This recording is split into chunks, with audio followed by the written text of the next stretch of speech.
जी, programme है breaking barriers Alia official पर आप सबको वेलकम करती हूँ। मैं हूँ आपकी होस्ट आलिया और अमेरिका से हमें ज्वाइन कर रहे हैं Muslim chair for Muslims of America Sajid Tarar साहब, जो कि पॉलिटिकल एनालिस्ट हैं और फॉर्मर प्रेसिडेंट ऑफ अमेरिका जनाब ट्रंप साहब के एडवाइजर भी। साजिद साहब, thank you so much for joining my show. My pleasure, thank you Alia. Sajid साहब, ये मैंने कहा मेरे प्रोग्राम का नाम ब्रेकिंग बैरियर्स है ना, तो ब्रेकिंग बैरियर्स जो है ना वो ब्रेक हो रहे हैं, लेकिन इंडिया में हो रहे हैं। सर, ताजा तरीन खबर जो कल रात को वायरल होनी शुरू हुई, और सर खबर ये है कि आप जानते हैं सीईओ वो इंडिया पहुंचे, टिम कुक साहब एप्पल के, और उन्होंने वहां पे लॉन्च किया। लेकिन उनकी मुलाकात हुई है इंडिया के पीएम मोदी के साथ, और जिसमें बड़ी बातचीत की गई। लेकिन उसमें जो टिम कुक ने कहा, मैं थोड़ा सा बता दूं क्योंकि मुझे पता है कि आपके पास इसके हवाले से बहुत सारी खबरें जो है ना, इनसाइड न्यूज आपके पास मौजूद हैं, तो मैं आपको दे दूंगी फिर प्रोग्राम। सर, उन्होंने कहा कि thank you prime minister Narendra Modi for the warm welcome. We share your vision for the positive impact technology can make on India's future, from education and developers to manufacturing and the environment. We are committed to growing and investing across the country. ये उनका कहना था। और साजिद साहब, यहाँ पर ये वाली खबरें इस तरीके से चल रही हैं कि लड़ाइयां पड़ गई हैं कि देखो वहां पर क्या हो रहा है। लड़ाइयां खैर पाकिस्तान तो मशहूर है इन चीजों में, लड़ाइयों में और इस तरह की चीजों में। लेकिन देखें, मेरा जो फीलिंग्स होती हैं इन दो चीजों पे, खुशी भी होती है और तकलीफ भी होती है। खुशी इस बात पे होती है कि साउथ एशिया में हो रहा है सारा कुछ ठीक है, भारत भी हमारे पड़ोसी भी हैं, हमारा डीएनए सेम है, सारा कुछ। साथ तकलीफ ये होती है कि वहां पे आप देखें कि टिम कुक है, उनकी मुलाकातें हो रही हैं ना सिर्फ हमारे मोदी साहब से, अडानी साहब से उनकी मुलाकात हुई, फिर दो उन्होंने स्टोर खोले, और फिर मैं उसके बारे में जब तफसील से पढ़ने की कोशिश की तो मैं जब रिसर्च कर रहा था तो मोदी साहब की सर्टेन कंडीशंस थी ये सारा कुछ करने में, कि हर चीज यहां मैन्युफैक्चर होगी, हमारी मेड इन इंडिया होगी, और सारा कुछ ये उन्होंने नेगोशिएट किया। वर्सेस आपकी मुलाकातें किस सिलसिले में हो रही हैं, किन के साथ हो रही हैं? आपकी मैं बता देता हूं सबसे बड़ी खबर कल की क्या थी। शहबाज शरीफ साहब ने कहा था कि हमें खैरात में जो पैसा मिला है सऊदी अरेबिया से यूएई में, उसमें हमारे सिपा सलार ने बहुत कोशिश की। आपकी खबर ये थी, क्योंकि देखें वो तरक्कियों पे हैं, पैसों की टेक्नोलॉजी में, आप खैरात पे हैं, और आज से नहीं है 76 साल से है। ये पहला आपका मौका नहीं है। आपने 1947 से खैरात मांगनी शुरू कर दी थी। आपने 1947 से इस्लाम का इस्तेमाल शुरू कर दिया था। इस्लाम के नाम पर आपने वेस्ट को कहा था, अमेरिका को कहा था कि socialism is not aligned with इस्लाम, ये हमारे इस्लाम के लिए खतरनाक है, हमें पैसा दिया जाए, हम इसका एक्सपेंशन रोकेंगे। ये 1947 की गेम है।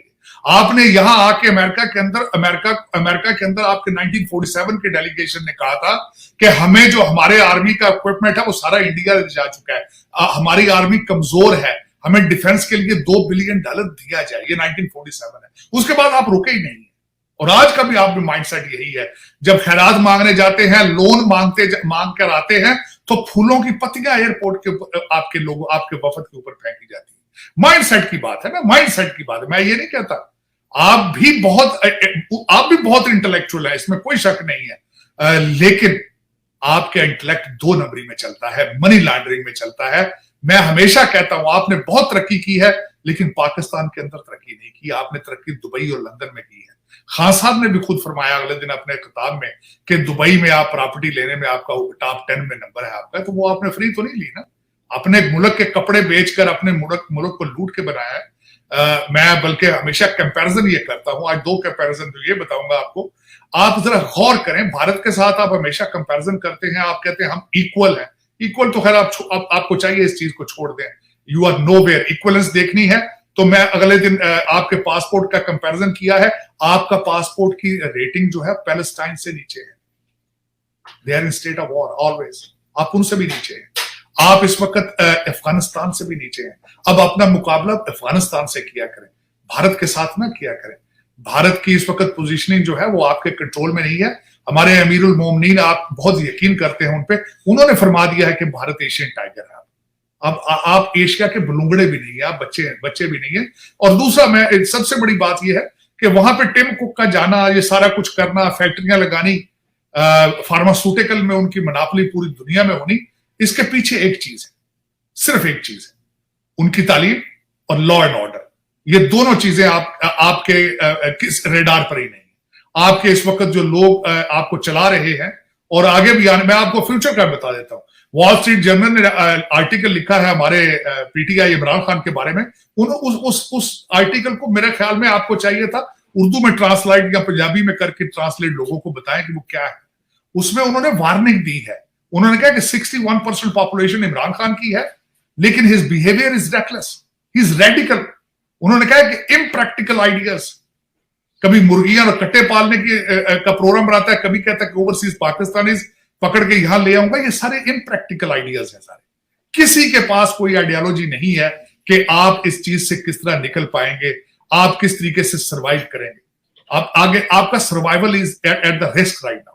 आपके जिस तरीके से इस वक्त मैं समझता हूं कि सर्कमस्टांसेस चल रहे हैं, जुडिशियल मार्शल लॉ लग चुका है आपका, और उसके बाद सारे फैसले, इलेक्शन का स्केड्यूल देना, वो 51,744 केसों को भूल के सिर्फ एक केस चला रहे हैं, अफसोस के साथ कि वो भी ग्रेजुएट कोलंबिया से हैं, एचईसन के हैं और कैम्ब्रिज से हैं, लेकिन उनको नहीं पता बिल्कुल पाकिस्तान किस तरह चलाना है।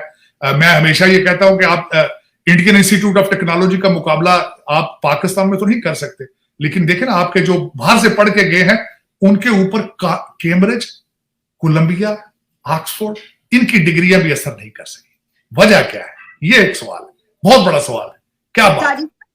साजिद साहब, अगर मुझे इजाजत दें, इस पे एक सवाल, क्योंकि आपने बात की ना तो मेरे जहन में ये आया कि देखिए, हमारे जो आते हैं वज़ीर आज़म, और हम जिन लोगों की बात कर रहे हैं जिस भी शोबे में, जुडिशरी से लेकर हमारी पार्लियामेंट तक, ऑक्सफोर्ड के पढ़े हुए, कैम्ब्रिज के पढ़े हुए, जिस वजीर आजम की हम बात करें, अपने हमसाया मुल्क वजीर आजम की, वो कितना पढ़ा लिखा है? हाँ, चाय वाला वहां पे उनको ये कहा जाता है उनके मुकाबले। लेकिन ये रोको, सबसे पहले उनके कितने वज़ीर आज़म जो है वो मुल्क छोड़कर भागे? उनके कितने एस्टेब्लिशमेंट या ब्यूरोक्रेसी जो है वो मुल्क के अंदर रहती है या भाग जाती है वहां से? कितने लोग इस वक्त आपके जो 5,000 10,000 लोग जो रूल कर रहे हैं, उनको कितनों को शौक है कि हमारी लेगेसी क्या होगी? कोई है किसी को शौक? आप मुझे ये बताएं ना, आपका कौन से कितने जज या कितने रिटायर्ड लोग पाकिस्तान में रहना पसंद करते हैं? कितनों के बच्चे पाकिस्तान में पढ़ रहे हैं? मुझे यही बता दें आप, वर्सेस आप कंपेयर करें उनको, कंपेयर करें उनको। वजह यह है कि आप दर हकीकत और फ्यूचर में भी कुछ नजर नहीं आ रहा। मैं हालांकि कोशिश करता हूं कि आई शुड रिमेन ऑप्टिमिस्टिक। मैं यहां पे हमेशा बात करता था कि half glass full and half glass empty, there is always light at the end of the tunnel. लेकिन सारी फिलॉसफीज खत्म हो गई पाकिस्तान में जाके। उसकी वजह यह है, ऑक्सफोर्ड से पढ़ के लोग जाके जिहाद प्रमोट कर रहे हैं, ऑक्सफोर्ड से पढ़ के जाके, और डबल स्टैंडर्ड है कि अपनी औलाद बैठी, उनको जिहाद नहीं कराना पाकिस्तान में बुला के, उनको सवाब की जरूरत नहीं है। किस तरीके से यहां पे पीर बैठ के आपको नक्शे बना के दे रहे हैं। मैं कल भी अगले दिन एक जगह पे चीखा हूं मैं इस बात में, और मैंने कहा यार कोई टूना पाकिस्तान के लिए भी करो यार, पाकिस्तान के लिए भी कोई टूना करो ना, कोई जादू करो। मैं कहता हूं ठीक है, तुम्हारे अमलियात अगर इतने कामयाब हैं कि इस दिन फला दिन निकाह करना है तो वज़ीर आज़म बन जाना है, तो कोई डेट निकालो, पाकिस्तान की डेट भी निकालो ना कोई, कि फला दिन से पाकिस्तान के अच्छे दिन शुरू हो जाएंगे, फला दिन से IMF गलती से $20 बिलियन छोड़ जाएगा, फला दिन को टूना ऐसा करो, जादू करो कि पाकिस्तान में टिमको की पाकिस्तान में आ जाए। तो साजिद साहब, आज मैंने पढ़ा है कि DW में ये पब्लिश हुआ है और वॉइस ऑफ अमेरिका में भी, और मेरा ख्याल है BBC में भी, 2-3 जगहों पर ये एक स्टोरी और उसको रिपोर्ट इस वक्त पब्लिश हो रही है, जिसमें कहा गया है कि पाकिस्तान से एक बड़ी तादाद नौजवानों की जो है वो बाहर की तरफ जा रही है। उन्होंने इंटरव्यूज वगैरह तक किए हैं। सर, ये तो यानी ये क्या बनेगा? हम तो कहते हैं कि 60% यूथ, हम इसके ऊपर फख्र करते थे कि हमारा देखिए कितनी बड़ी तादाद यूथ की है, तो वो तो बाहर जा रही है। देखिए, यूथ को देने के लिए आपके पास क्या है?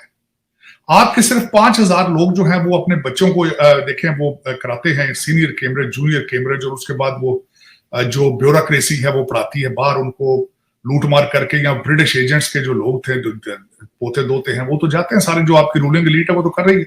लेकिन अब देखें जो रिपोर्ट आपकी DW है, उसके मुताबिक 2023 के पहले क्वार्टर के अंदर, पहले 3 महीने के अंदर 2 लाख लोग वहां से निकले, 2 लाख। तो ये आज का प्रोसेस नहीं है, ये आज का नहीं हो रहा है, ये बड़े अरसे से। मैं कनाडा गया, पिछले दिनों में गया, मैंने वहां देखे अपने सेंट्रल पंजाब के लड़के, क्योंकि पॉइंट बेस इमिग्रेशन है उनकी, ऑस्ट्रेलिया की पॉइंट बेस इमिग्रेशन होती है, तो वो ब्रेन ड्रेन फॉरन, जो जिसके पास कोई एसोसिएट डिग्री भी इंजीनियरिंग की है, वो भाग कर कनाडा चला जाता है। और जो जिनके पास नहीं डिग्री है वो पैदल चल के जा रहे हैं। आप देखें तो सही ना किस तरीके से वो यहां से ईरान जाते हैं, ईरान से टर्की, टर्की से ग्रीस और इटली जाते हैं, किस तरह वो लोग जाते हैं। पाकिस्तान के अंदर देखें, मैं आज आपको आप पाकिस्तानी बड़े आजकल इस चीज पे भी साथ आपकी एक प्रोडक्ट एक बाय प्रोडक्ट तो आप हमेशा रखते हैं। इन्होंने कहा अगले दिन कि 262 अटैक हुए टेररिज्म के एक साल के अंदर। साल के पूरे दिन होते हैं 365, तो 262 दिन अगर अटैक हो तो वहां क्या फ्यूचर होगा लोगों को? क्या लोग देखें, लोग सीरिया से भाग रहे हैं, लोग पैलेस्टीन से भाग रहे हैं, लोग सूडान से भागेंगे, वहां जंग शुरू हो चुकी है, लोग लिबिया से भाग रहे हैं, इसी तरह लोग पाकिस्तान से भागेंगे। 262 अटैक साल में, वहां को रहने वाली हालत है। दूसरी, इन्फ्लेशन ने कमर तोड़ दी है। चौथी, जखीरा अंदोजी हो रही है। पांचवें, आपके करप्शन के रेट डबल हो चुके हैं। तो लोग क्या करेंगे, किधर जाएंगे लोग? बिल्कुल मैं समझता हूं कि किसी, मेरे नजर में तो अच्छा। दूसरा देखें, आपके लोग लंदन से आते हैं लूट के, फिर लंदन में चले जाते हैं। जो आपकी रूलिंग एलीट की भी यही हालात है ना, वो कौन सा रहते हैं यहाँ पे, वो भी तो आते हैं। जी साली साहब, अभी जो आपने बातें गिनवाई ना, उसमें एक और खबर जिस पे आपसे के साथ बात नहीं हो पाई, वो आपको पता है कि चाइनीज इंजीनियर वाला वाकया। तो ये बात कही जा रही है कि चाइना और पाकिस्तान के जो ताल्लुकात हैं वो इस बिना पर खराब हो सकते हैं। खराब पहले भी ठीक नहीं थे आलिया, आपके हालात पहले भी इसी किस्म के हालात थे। पहले भी दासू डैम के ऊपर पहले भी अटैक हो चुके हैं। वो पहले भी अपना नीलम वो बना रहे थे, डैम छोड़कर वापस जा चुके थे। आपने उनसे, और फिर उसके बाद ये भी बात हुई थी कि वो कहते थे कि हम अपनी फौज भेजते हैं, अपनी सिक्योरिटी एजेंसी भेजते हैं हमारी हिफाजत करने के लिए, क्योंकि you were fail to do it. लेकिन अब ये बात है जो हुकूमत डायरेक्ट बता नहीं रही है कि आपने श्रीलंका का बंदा जिंदा जलाया था सियालकोट के अंदर, उसने क्या कहा था, कितनी उसने इंसाफ, अगर देखा जाए हकायक, या तो लोगों को हकायक बताएं, वरना हमारे जैसे लोग स्पेकुलेट करते हैं। उस स्पेकुलेशन में क्या था, उसने भी कहा था कि फॉरेन डेलीगेशन विजिट करने आ रहा है, हम सफाई कर रहे हैं, ये चीजें जो लगा रखी हैं बाद में लगा लेना या जो कर लेना या उतार लो इसको। तो इस बुनियाद पे उसको मार दिया गया था। और उसके बाद इसके ऊपर एलिगेशन ये है कि वो कहता था नमाज का वक्फा कम करो, और इससे इस्लाम खतरे में आ गया। ये तब होता है जब हुकूमत कमजोर हो, जब रेट ऑफ गवर्नमेंट कमजोर हो। मैं कल किसी से बात कर रहा था, देखे सिर्फ एक आदमी के पास ये सारा कुछ इख्तियार है, आप क्योंकि आपके मार्शल आर्ट्स जो लगे आपके, उन्होंने प्रूव किया था कि किस तरीके से कंट्रोल करना है इसको। और सिर्फ इस वक्त भी आपकी ताकत सिर्फ एक आदमी के हाथ में, जो आपका ऑर्गेनाइज एस्टेब्लिशमेंट का हेड है, उसके हाथ में। टफ फैसले उसने करना है, रेट ऑफ गवर्नमेंट उसने एस्टेब्लिश करनी है, हर चीज को उसने रोकना है, लेकिन वो एक्शन नहीं कर रहा है। वो इन सबको छोड़ के, ये सारे लुटेरे जितने डाकू हैं मुख्तलिफ बैठे हैं इदारों में, वो मेरा अपनी अपनी मर्जी कर रहे हैं। बिल्कुल उसी चाइना से रिलेशनशिप किस तरह ठीक होगा जब उनका जानो माल ही यहां पे महफूज नहीं होगा, किस तरह होगा? और आप सी पैक को सीरियस नहीं ले रहे, आप चाइना को सीरियस नहीं ले रहे। मेरे ख्याल है कभी ना कभी अमेरिका के डॉलर जो है, और ज्यादातर आपके, दूसरी सबसे बड़ी बात यह है, मैं हमेशा ये रिक्वेस्ट करता हूं अपनी एस्टेब्लिशमेंट से और दूसरे लोगों से कि यार आप अपने बच्चों को यहां से निकाल के चाइना में पढ़ाएं। उसकी वजह यह है कि शायद उनका आप पे ट्रस्ट रिस्टोर हो। अब होता क्या है, बच्चे इनके यहां हैं, उनके पैसों की, डॉलरों की भी जरूरत यहां है, तो वो एक झुकाव रखते हैं अमेरिका साइड से। हालांकि अमेरिका, पाकिस्तान के नेशनल इंटरेस्ट ये है कि चाइना के साथ रिलेशनशिप बेहतर किया जाए। उसकी वजह यह है। और दूसरा मैं इनको खासकर बताना चाहता हूं, बार बार ये कह चुका हूं मैं कि मेरे भाईजान, अजीज भाईजान, आप, मुझे पता है आपको डॉलरों और पाउंडों की जरूरत है, लेकिन अब अमेरिका आपसे बात करेगा भारत से इजाजत लेकर, भारत से इजाजत लेकर। उनका इन्फ्लुएंस वाशिंगटन डीसी में इतना इंक्रीज हो चुका है, they are American, they are on their knees. Tim Cook की मिसाल ले लें, फार्मास्यूटिकल की मिसाल ले लें, और उन्हें पता है चाइना को हमने काउंटर करना है तो इनको साथ लेकर काउंटर करना है। और मैं भारत को समझता हूं, मैं अप्रिशिएट करूंगा, उनकी फॉरेन पॉलिसी देखें क्या है। अमेरिका तो कदमों में गिरा लिया उन्होंने, उसके बगैर तो चल ही नहीं सकता। वो ये हालात क्रिएट हो चुके हैं। यहाँ अगले दिन मैं एक बड़े हाई लेवल डेलीगेशन के सामने बैठा था, भारतीय। उन्होंने कहा है कि अमेरिका की हर बड़ी ऑर्गेनाइजेशन में जब तक भारतीय सिटीजन भारतीय निजात बंदा उनके बोर्ड पर नहीं होता, उनके स्टॉक ऊपर नहीं जाते, और this is true. World bank का हेड जो अजय बंगा है, उसकी पोजीशनिंग देख लें आप।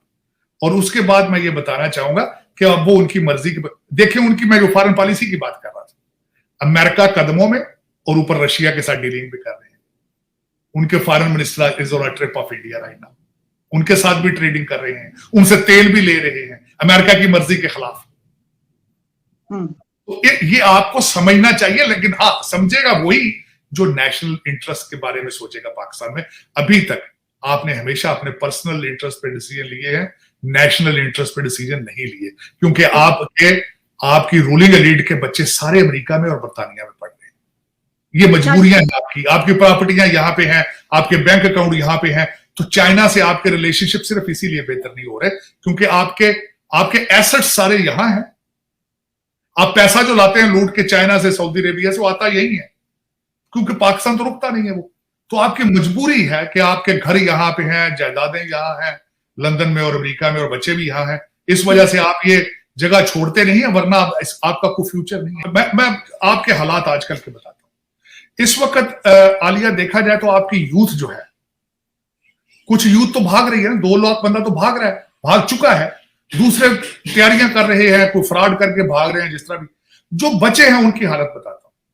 इस वक्त ये वाहिद कौम ऐसी है जो पाकिस्तान, जो इस वक्त जमान पार्क के बाहर खड़ी है, जो कहते हैं ये हमारा अमीरुल मोमिनीन है, कोई ये कहते हैं करबला है, कोई कहते हैं ये जिंदा पीर है। वजह क्या है? और सारा दिन तालियां क्यों बजाते हैं कि देखें जी ये हकीकी।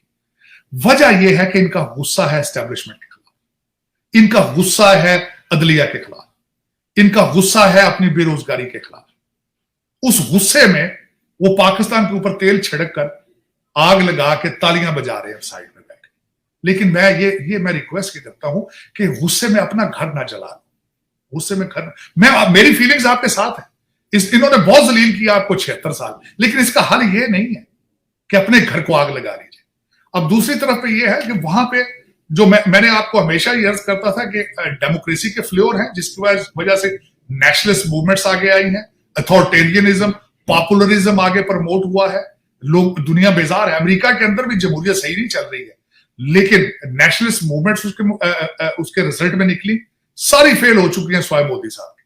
उसकी वजह यह है कि उन्होंने डिलीवर किया है, इसमें कोई शक नहीं। देखें आप जितनी तनकीद कर ले नफरत में जाके, लेकिन he is good for his country and you need to appreciate it, matter of fact, and I appreciate it कि उन्होंने अपने मुल्क के लिए बहुत अच्छा किया है। आपको पसंद हो या ना हो, who cares. They are touching the highest of their foreign policies, they are touching the highest of their economy, और they are rising power of, matter of fact, not only in Asia, in the world, matter of fact. उसके लिए बहुत कुछ करना होता है। आपको चाहिए, मेरी नजर में आपको चाहिए कि अपने पीएचडी का सब्जेक्ट पाकिस्तान में बनाए कि भारत से क्या लर्न करना है, उन्होंने क्या किया है 1940 से अब तक। नहीं, ट्रूली मैं ये समझता हूं आप खुद कुछ कर नहीं सकते, तो जो कर रहे हैं उनको स्टडी तो करें भाई, उनको स्टडी तो करें। डॉक्टर मनमोहन सिंह पे रिसर्च करें, नरसिम्हा राव पे रिसर्च करें, देखें वो क्या, मोदी साहब पे रिसर्च करें वो क्या डिलीवर कर रहे हैं, अडानी साहब पे रिसर्च करें वो उन्होंने किस तरह सारा कुछ कर रहे हैं। लेकिन इस सब चीजों के पीछे ये एक बात कॉमन जरूर होगी, खुदारा ये दहशतगर्दी से जान छुड़ा, खुदा ये 262 हमले लोगों को बता के जो पैसे मांगते हो, देखें जी हम मजलूम हैं, हम आपकी जंग लड़ते रहे हैं, हमारी इतनी शहादतें हैं, हम तो शहीद हो गए, मारने वाला भी मुसलमान है, मरने वाला भी मुसलमान है, दोनों शहीद हैं। कैसे क्या बात कर रहे हो भाई, क्या क्लेम कर रहे हो? दोनों शहीद हैं, वो भी कहते हैं शहीद है। तो फिर ये खुदारा इससे जान छोड़ो इस चीज की। इस्लाम एक बड़ा अच्छा मजहब है, उसको समझने की कोशिश करो, पाकिस्तानी बनो और पाकिस्तान बना लो। अब मेरी रिक्वेस्ट। साजिद साहब, आपने जो ये आखिर में पॉइंट सामने रखा है कि भाई हमें तो पीएचडी करने की जरूरत है इस वक्त उन लोगों पे कि जो इस वक्त तरक्की करते हुए नजर आ रहे हैं, तो ऐसा करें कि आप एक अपना सब्जेक्ट ही बना लें। Thank you so much for your precious time Sajid साहब, थैंक्स अ लॉट, बहुत बहुत शुक्रिया आपका। हमें तो उम्मीद है और हम कोशिश करेंगे कि ईद पर भी आपसे मुलाकात रहे प्रोग्राम के दौरान, लेकिन अगर ना भी हो सकी तो आपको एडवांस में हम ईद मुबारक कह देते हैं। बहुत मेहरबानी, आप सबको ईद मुबारक। Thank you.